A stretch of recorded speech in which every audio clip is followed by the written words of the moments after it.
because you can go from sex to nirvana directly through a little bit of detour through marijuana.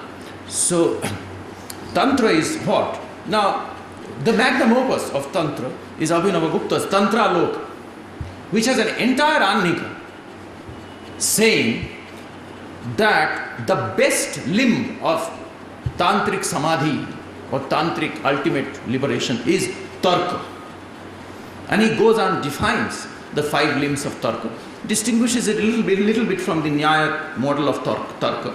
But he says that there is nothing like Tarka, but here the Tarka should not be with another person, but with oneself. Suppose humans had no language or speech capacity. The Chandogya Upanishad is arguing, because it knows that they do, but he's saying, Yadi Vak na abhavishyam. It would follow from such speechlessness that humans would not know the difference between good and bad, obligatory and prohibited, true and false, pleasant and unpleasant. But humans do know the difference between good and bad, obligatory and prohibited. Hence, language has existed as long as the difference between good and bad have been recognized. So, this is a very ancient mode of speech, and I think perhaps absolutely at the heart of human imagination. Hindi uses the beautiful particle agar for that, and there are songs about, in order to show how tum is important in my life, I start singing agar tum na hote. So this is counterfactual. Now, so rational deliberators, therefore, are dealers in unactualized possibilities. In a slightly flippant Ramu Gandhi-like mood, you can call them all logicians and agarwalas. You can call them agarwalas. Now, what is interesting, and I want you to notice this, is that vidhiling, the imperative ending that I was talking about yesterday, yajeta, should, is used both for counterfactual had it been, as well as for imperative commands. So you say, satyam bruyat, priyam bruyat, ma bruyat, satyam apriyam. This is imperative. Using the same yat, you say,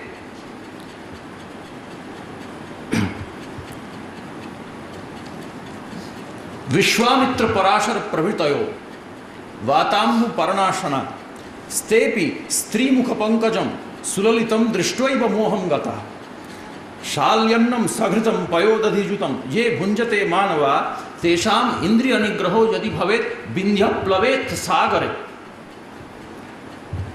So I will not translate the first part, but it later on says that if such people were able really to control their sense organs and their passions, mostly about Brahmins it's being said, then even mountains like Vindhya would have floated on water.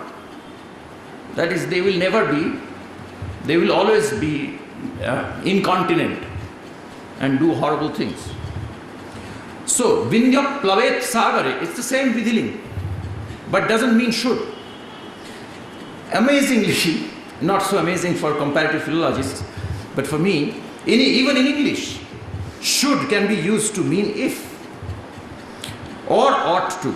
Should it be possible for humans to control their sense organs, mountains would have floated on water. You should speak truth. These two shoulds are totally different in meaning, but the same should. Why is there such a connection between ifs and oughts? I submit that this deep grammatical link between if and should, between possibilities and obligations, holds the key to at least a provisional solution of the paradox I set up yesterday. To remind ourselves, here is the paradox. And the paradox has to be stated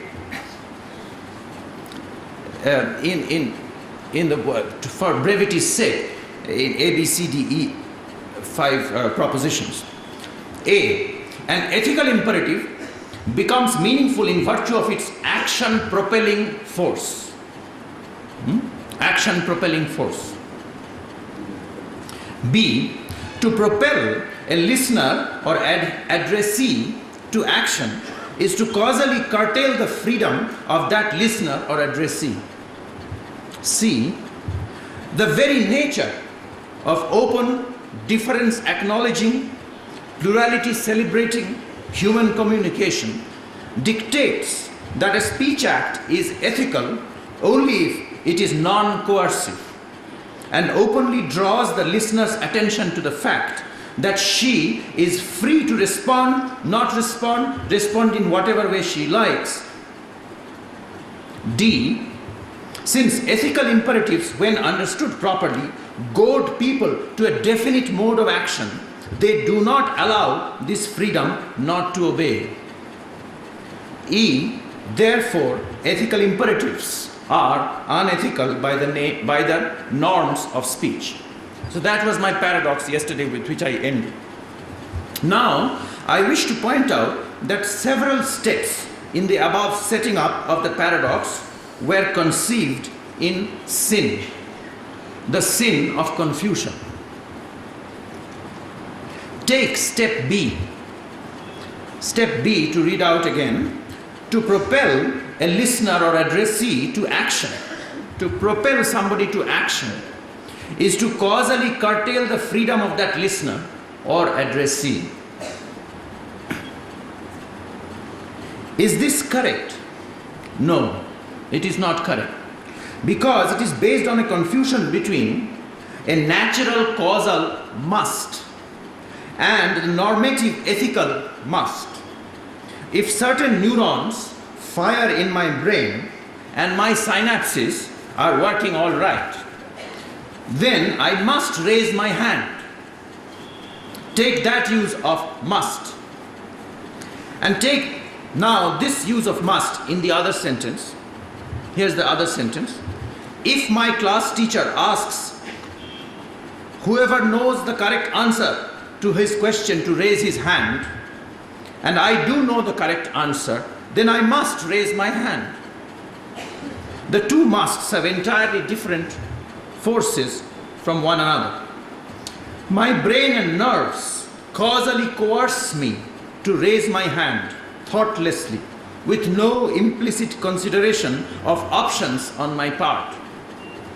My teacher's conditional command, if you know the answer, raise your hand, does not mindlessly coerce me to raise my hand.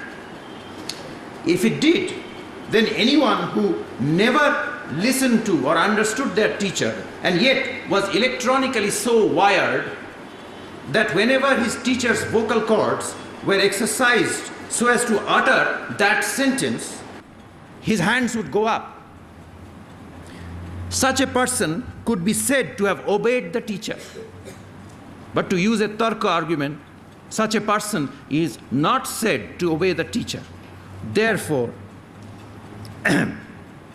such a purely causally predetermined rule follower is not a rule follower at all. Even the most orthodox Mimamsaka, while following a Vedic injunction, does not feel that there is a blind causal power in the Sanskrit words Ashwamedena Yajeta, which leaves just no possibility of disobedience, which has the deterministic power of making the listener mechanically make a beeline in search of horses to kill and bricks to build fire altars with. What is Shabdi about Shabdi Bhavana is that its power to produce the urge to perform what is commanded in the addressee is generated through what Kant has called moral causality through freedom. Kant has talked about two causalities. One is causality through nature, and the other is causality through freedom. When a good mathematician says, I could not have done this proof any other way because all the other methods would have been less elegant. Or a vocalist says, in the middle of totally Navanavonmesha Shalini sparks of innovative swara permutations, that this particular Tan he could not have done in any other way. When they say these things, these don't signify any curtailing of freedom, but an authentic, spontaneous, self-imposed discipline of needing to do what is just right at the just right moment. This is freedom in the genuine sense of being swatantra, being bound by one's own rules, rather the fake freedom which is ruleless randomness or chaos of utter arbitrariness. I had a rather personal, tragic encounter with the fact that when laws or determinations, causal laws, fail, what results is not freedom but utter slavery, which is a very peculiar experience. My father was at a very advanced stage of Parkinsonism at the very last week of his life. And we would be asking him to open his mouth to take his medicine. And he would shut the mouth like that. And we thought he was refusing, but he wasn't. And then next moment his hands and feet will flail about in a mad frenzy. Later on he told me, mumbled, that when he was making the effort to open his mouth, sometimes his legs were moving, sometimes his hands were moving, sometimes the mouth was opening, sometimes the mouth was closing. Ideal situation of lawlessness. Was he being free? It's just the opposite. Because there was no deterministic laws that he could depend on. He was being unfree. He was taught, he didn't know it. There was chaos. There was anarchy. There was lawlessness, arbitrariness, freakiness, chanciness, but not freedom. Since such genuine freedom of considering alternative possibilities and electively rejecting all others except one makes performance of obligatory actions possible, the freedom of imagining possibilities other than the actual, the other kind of freedom, agar ye nahi karta, wo karta, as well as the freedom that binds us with rules that we understand the rationality of ourselves, are both signified by the verb ending of vidhilim. The Jaina logic of realistic alternatives, therefore, uses precisely to signify alternation, options, the powerful qualifying expression syat, which literally, grammatically is in the vidhilim. And it should have had, if commands meant dogmatism, it should have meant let this be the case and nothing else, but it means just the opposite. To mean it is possible to hold correctly that P, syat asti, it is possible to hold correctly that not P, syat nasti, and so on in sevenfold logic. While syat also means ought to happen, should happen, must happen. Having now solved, I hope, my own paradox of the ethics of ethical speech, let me pass on to my real agenda today, giving you, however boring, a glimpse of ancient Indian rules of rational, dialectical, disputational discourse. Once again, before I come to the Nyaya tradition, the Buddhist, Jaina and Nyaya tradition, I want to invoke the Mahabharata. In the Anushasana Parva, Uma Maheshwara Samvada, chapter 144 of Anushasana Parva, so Mahabharata 13:144, Uma asks Shiva the question that I know that speech can unite or divide. Speech can befriend or ruin relationships. It can hurt as well as heal. Discourse, therefore, can be liberating as well as enslaving or binding. Give me the conditions, tell me, under what conditions is discourse liberating? So she asked, Vacha tu badhyate yena muchyate api athava punah tani karmani me deva vada. Tell me, Shiva, what are those speech actions which renders speech liberating rather than binding? Since our problem was how to reconcile freedom and speech phrased injunctions, this is relevant for us. And Maheshwara replies, I would just quickly read the originals and not translate. It's pretty simple Sanskrit and I have a lot more to do. Maheshwara uvacha Atma heto parartheva Narmo hasya ashraya tatha. Even for the sake of some kind of fun, narmo is fun, and hasya, some laugh. Yo mrisha, ye mrishana vadanti. Those who do not lie even on those occasions, do not go to a falsehood. Te naraha swargagamina. Vrityartham, for the sake of profession, survival. Dharma hetorba. Kamakara tathaivacha anritam yena bhashante te naraha swargagamina. So if you lie for the sake of dharma, saying that I have to lie because my duty is to raksha karo the dharma, which is in dire need of my assistance, so I have to lie for saving dharma, you don't go to heaven. Period. Dharma hetorapi anritam ye na bhashante te swargagamina. Shlakshnan Baning. Yesterday I spent some time explaining the word Shlakshna. Nirabadham Madhuram Papavarjitam Swagatena Abhibhashante Te Naraha Swargagami. Parusham Yena Bhashante. Those who do not speak harsh words. Katukam Nishthuram Tatha. See, it always used to puzzle me that in the most metaphysical and the most esoteric bhajan of Kabir, Ghungat ke Patakhol, the only moral advice given in that, apart from asan se mat dol, which is a yogic advice, be steady in your asana. The only other advice given is katuka vachana mat bol. And right from there, tohe ra piya milenge. Just by not saying katuka vachana. And anahada bhajata dhol, all that esoteric talk is directly linked up.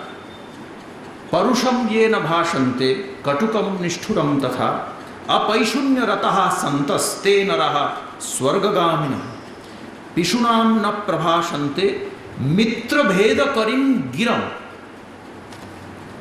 So speech can liberate if even on the pretext of telling truth, you do not go and tell two friends against each other.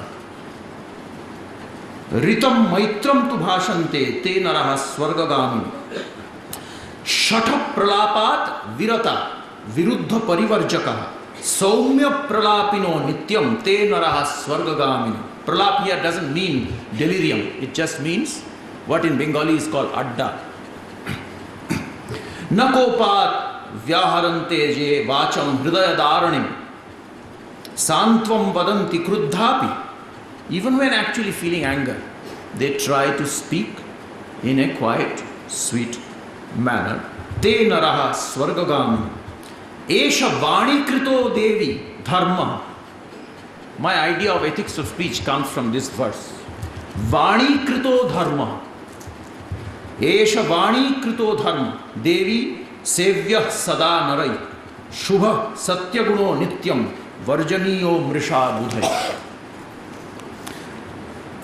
But I am moving from most obviously moral concerns to more intimately and internally discourse theoretic concerns. First, some brief remarks about sources.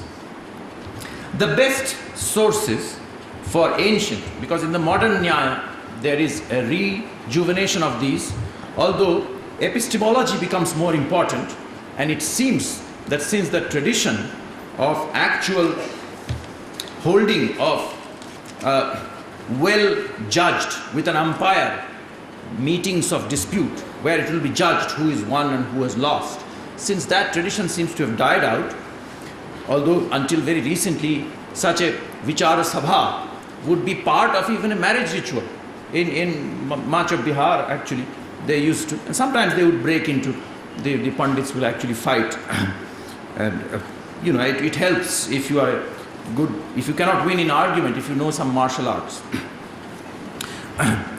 But not every discourse is worthy of participation. There are rules. And some of those rules, and I am saying that all of this has to do with face-to-face conversation. Okay? I'm sure there would be corresponding rules in chats over email, because I think that now in a full circle, written texts, thanks to these quick communications, have come to show its real nature, which is mimicking of oral communication. So the sources I am thinking about and have been used by my former late teacher, Professor Bimal Krishna Motilal, in a book called The Character of Logic in India, are mainly the Buddhist texts, very ancient, pre-Dingnaga, Upaya Hridaya and Tarka Shastra, available now only in Chinese translation, okay, and has to be retranslated back, has been retranslated back to Sanskrit, and Vadan Nyaya of Dharmakirti, which is available in Sanskrit, original, and this is the Buddhist text. The Jaina text, Nyaya Vinishchaya by Akalanka and some of Hemachandra's work. And of course the Nyaya text, Nyaya Sutra, with its lineage of commentaries. And the greatest contribution made in the commentaries is by Udyotakara in his Nyaya Sutra Vartika. He has really done a taxonomy of the possible defects and the good debate and bad debate distinctions. But then later on, Udayanacharya, the great actually uniter of the Nyaya and Vaisheshika tradition, he wrote a separate book after interpreting through his Nyaya Tatparya Tika Parishuddhi commentary the entire 5 books of Nyaya. He wrote a separate book on just sophistical refutations. Okay, if Bronkhorst sees this, he would immediately jump that somehow he must have come to know of Aristotle, because Aristotle has a small book in his organon called Sophistical Refutation, De Sophistis Elenchus. So this is called Nyaya Parishishta, the appendix to Nyaya, and he himself says that this is tougher and more dry than any other part of Nyaya, because it is just, and it's a rule book for a good umpire in decision making, adjudicating in a debate who has won. And of course, not all debates are combative or competitive.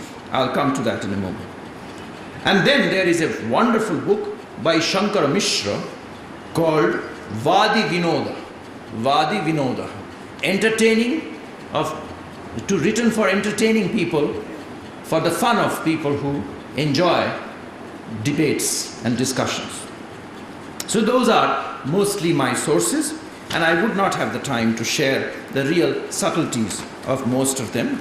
But I do want to say more generally that not every discourse is worthy of participation. The word for civilization in Bengali and Hindi is sabhyata, which comes from sabha. And a sabha has been defined eventually in terms of absence of verbal trickery, that one should be sincere in a sabha and not just try to put the other person in a trap, which is often what counts as eloquence and for verbal expertise. And this has been done beautifully, elusively by Vidura in Udyoga Parva in Mahabharata. Again, Vidura says famously, Nasa sabha yatra nasanti vriddha That is not an assembly where there are no elders. Nasau vriddha, not by age alone does one become a vriddha. Yohi navakti dharmam, one who does not fearlessly speak up for justice is not an elder. One who says, as they did, that how can I speak up against Dushasana, although I know he is doing wrong because I eat their food. That's not a vriddha. He might be old, he might be a pitamaha, he might be a grandfather, but he is not a vriddha. Nasau vriddha, yohi navakti dharmam. Nasau dharmaha, yatra nachasti satyam. That is not dharma, where there is no truth. What does this truth mean? We'll talk a little bit about that tomorrow. This I'll really do, unlike answering your questions. But then last line, natat satyam yat chalena anuviddha. That which is covered with, mired in, pierced with chala. And a chala is a technical term. Once again, one of the 16 padarthas that you have to know for mukti, moksha, in nyaya. Chala jati nigraha sthananam tattva jnanat nishreya sadhigam. Chala you have to know. There are 3 kinds of chalas. I'll give examples. In a beautiful play that I refer to in the abstracts, if you see, called Agamadambar, or Tumult of Traditions, which I have tried to translate, I've done only the first act, and have realized how hard Anukriti is. I mean, it's not a joke. But Jayanta says, Nyayam chet abhidhiyate parimitam siddhanta bijam vachah heyam chet chalajati nigraha pada prayam katha dambaram na dvesho hridi vachi no parushata na bhru vivedo mukhe. There should not be a frown on your face. Sadhunam yadi vada esha tadime sarvatra sabhya vayam. I wanted to use this, show this because of the use of the word sabhya. We are ready to participate in such a sabha. I have translated this in your abstract.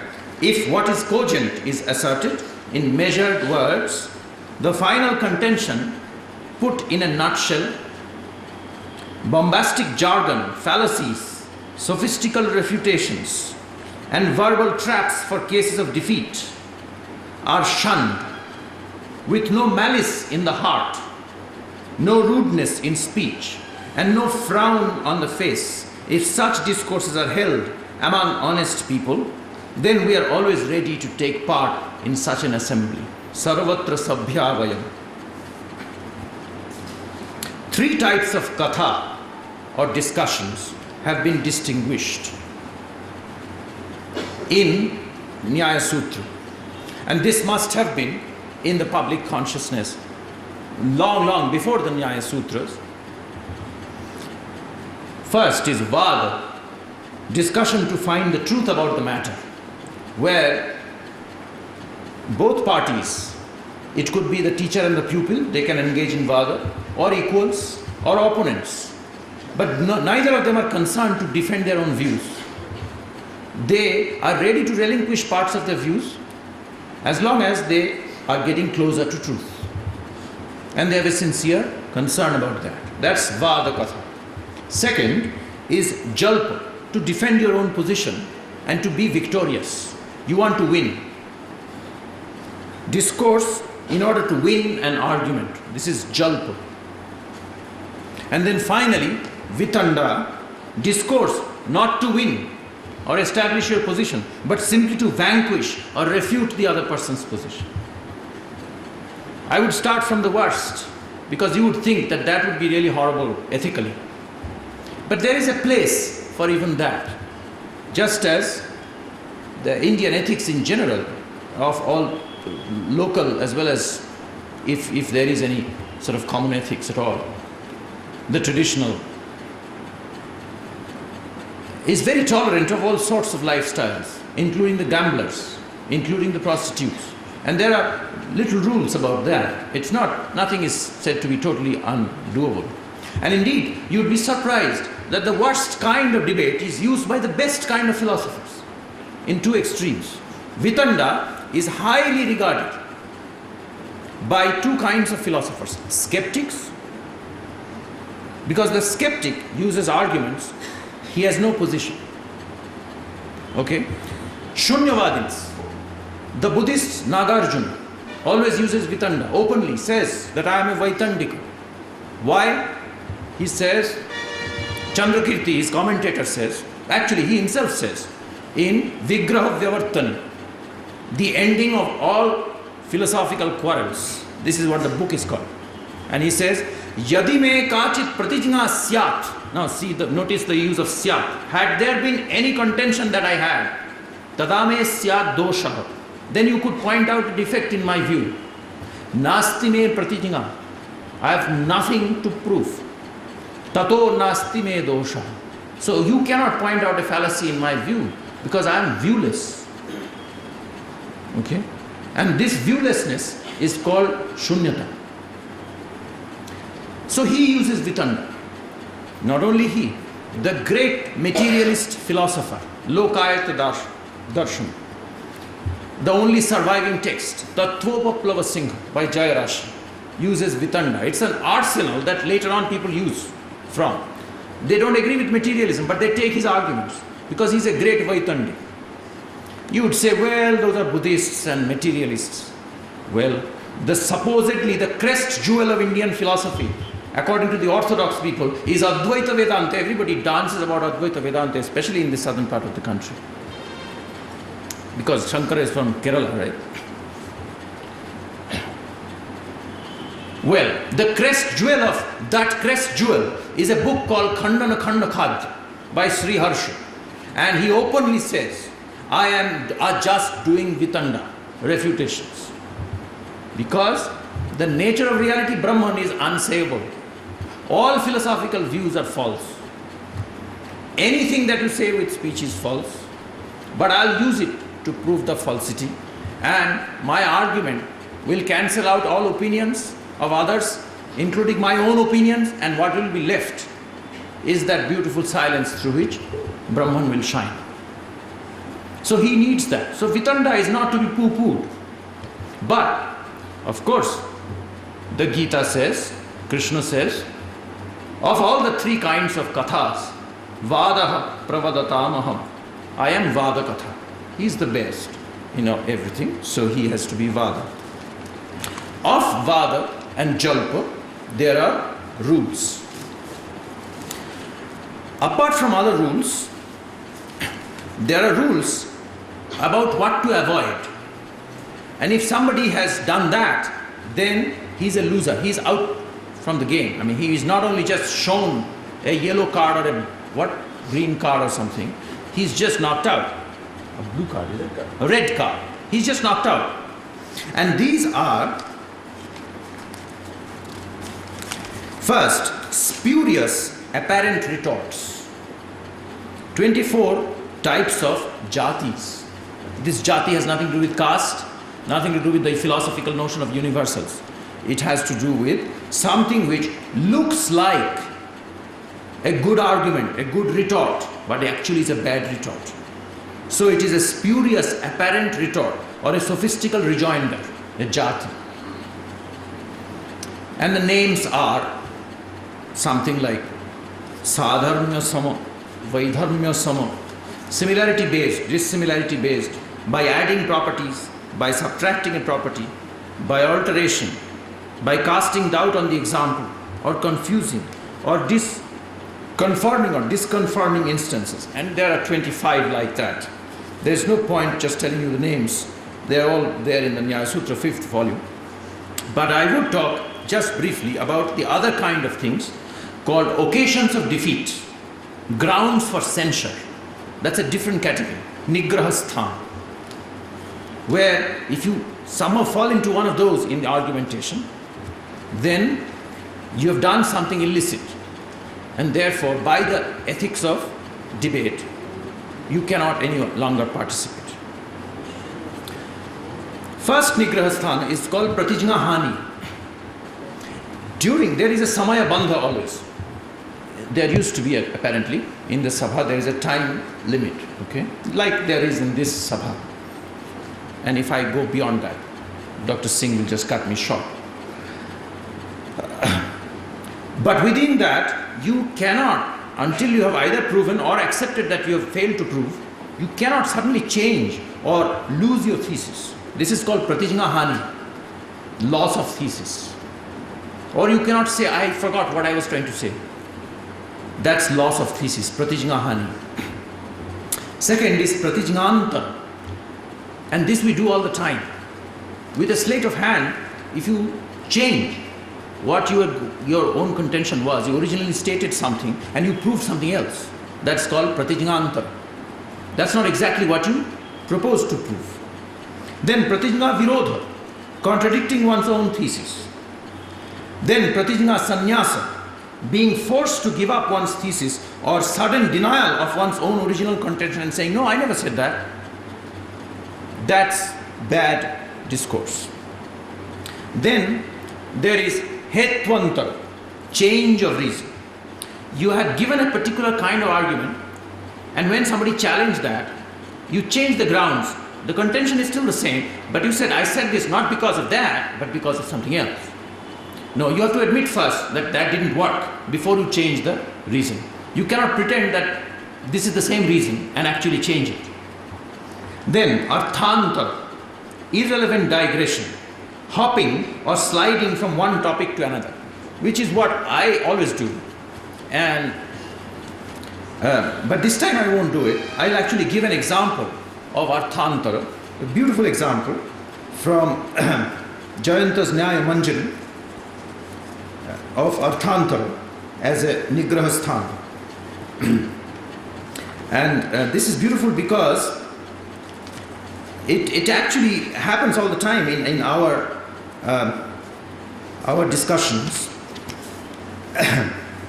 That from one topic to another, just because it is slightly connected in a good seminar, we change it and we feel like we have done something scholarly. And this is totally undone. It's unethical according to the laws of debate. The example that Jayanta gives, because he was a grammarian himself in his earlier life, but this is at a dig at the grammarian. A grammarian has started saying to a Nayayika that all words are eternal, because that's the grammarian view. The Nayayikas don't believe that. They think words are sort of, man-made or God-made. If they are not eternal. And different languages have different words and so on. So he has to say, the grammarian is saying, Nitya Shabda Niravayavatvat, because it has no parts. All the parts analysis of words are artificial. A word is indivisible, and whatever is indivisible is eternal, therefore word is eternal. And then he is supposed to give a further supporting argument. How do you know it is Niravayava? In answer to that, he says, Vayam Paniniya, we are from the Panini. Then the Nayayika innocently asks, who are Paniniyas? He said, well, ye bhagavata Paninesh Chhatraha, those who are students of Panini. But kahpunar Bhagavan Panini, who is Panini? Yena akshara samamnayam adhigamya maheshwara, krishnam vyakaranam proktam. From the Maheshwara Sutras, this person, Panini. So now the topic has moved from word is eternal to who is Panini. Then kahpunar maheshwara. Now at this point, Nayayik is no longer asking questions, but this man is slipping away. He's saying, Kakpunar Maheshwara, Yato Akshara Samamnaya, Asti Udbhata Jata Ajuta Koti Grathita Chandrama, Vishwasthiti Layotpada Hetuko Maheshwara. And then he goes on, saying Maheshwara is a person who does Tandava. Well, what is Tandava? And he says, do you want to know what Tandava is? Tandava is this kind of dance where you do this, and he talks about dance. And the time is finished, and he says, well, you couldn't vanquish me, but he has been defeated. Because he has done Arthanta. And we do that all the time in seminars, even now. And at least I should warn myself. Then Nirarthaka, meaningless. Then Avijnatarth. Now, I wanted to share with you how, at least a flavor of how meta-theoretic discourse about these, whether they are really defects whether they should be even discussed in a logic text.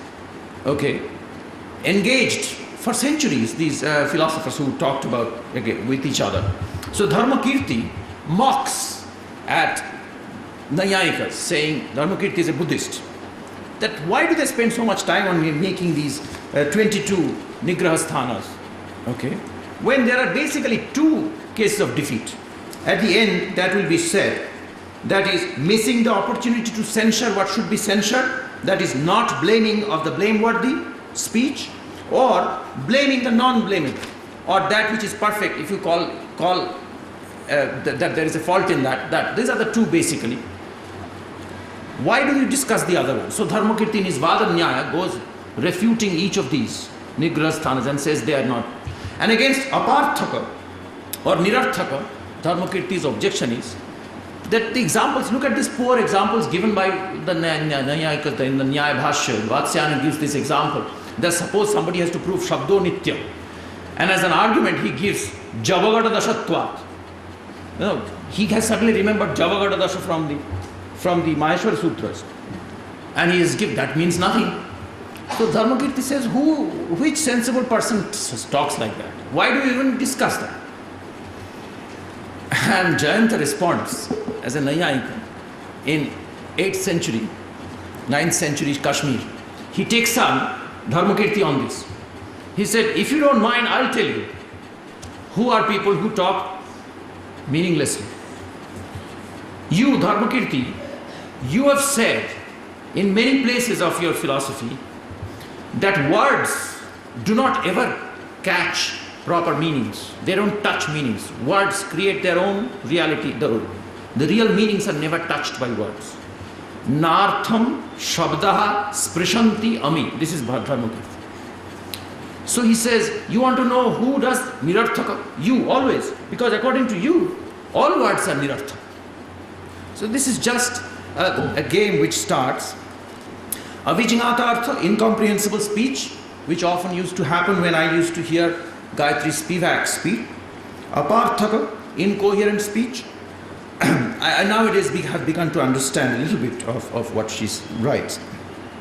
Apraptakala, reversal of established, mutually agreed upon order. First example, the reason.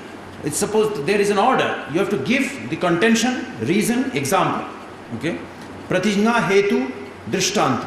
If you start by drishtanta, then go give hetu, then that's called apraptakala. You have done untimely things.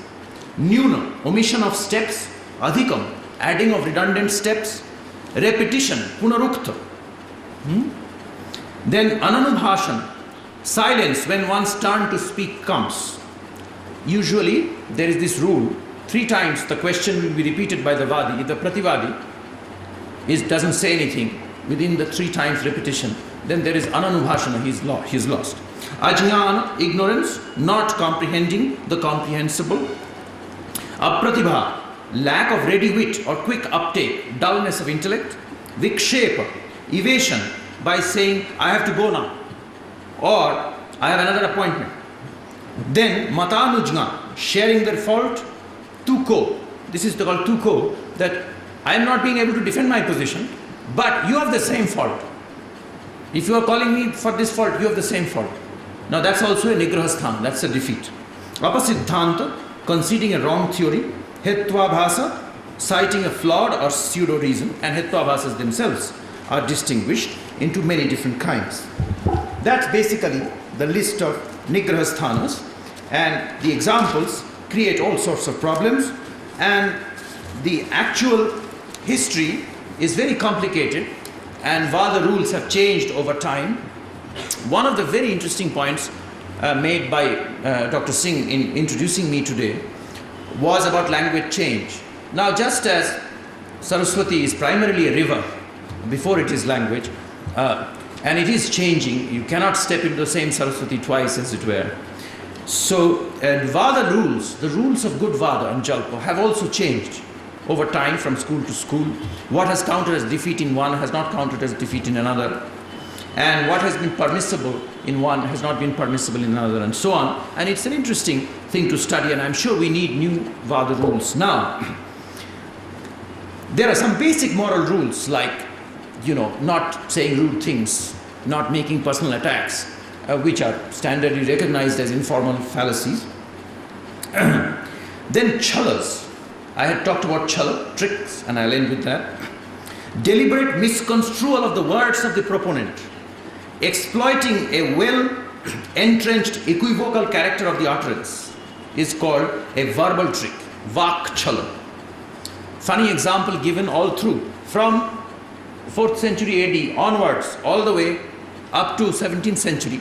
One example has been used of chala, although you could give modern examples like this.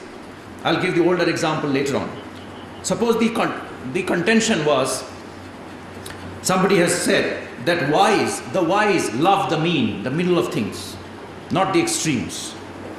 And if the opponent says, no, the wise cannot love the mean because the mean people are very bad people and wise people cannot love the mean. Or if somebody has tried to prove that Rabindranath was fond of windows and the opponent says that no, he never knew about computers, that would be a chala, a vak chala.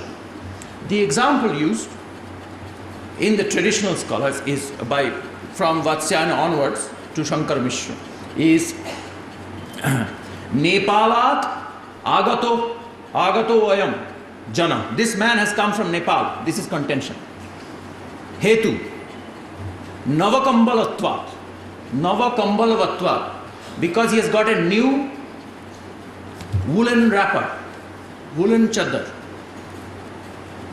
The chala is, somebody says, no, he only has one kambal, he doesn't have Navakambal, he doesn't have 9 kambalas. This is vak chala. Then there is upachara chala.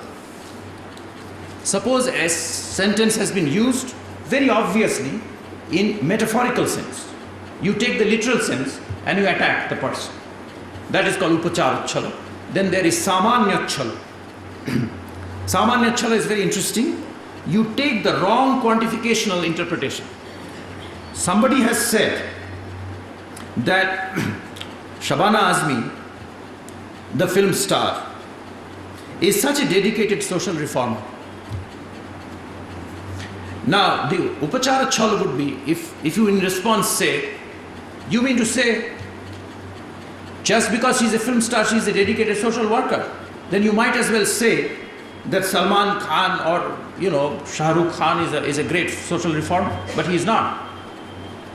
Well, the original intention was not to say that all film stars are, but you impute that interpretation. This is called samanya chala, because the domain of generality or the quantification has been misinterpreted. These are the 3 chalas, and there should not be chalas. As we say by Vidura, natat satyam yat chale nanuviddham. Yesterday I ended with an open question, which I tried to answer this morning. I would end another question with another question today, which I'll try to answer tomorrow. The question is,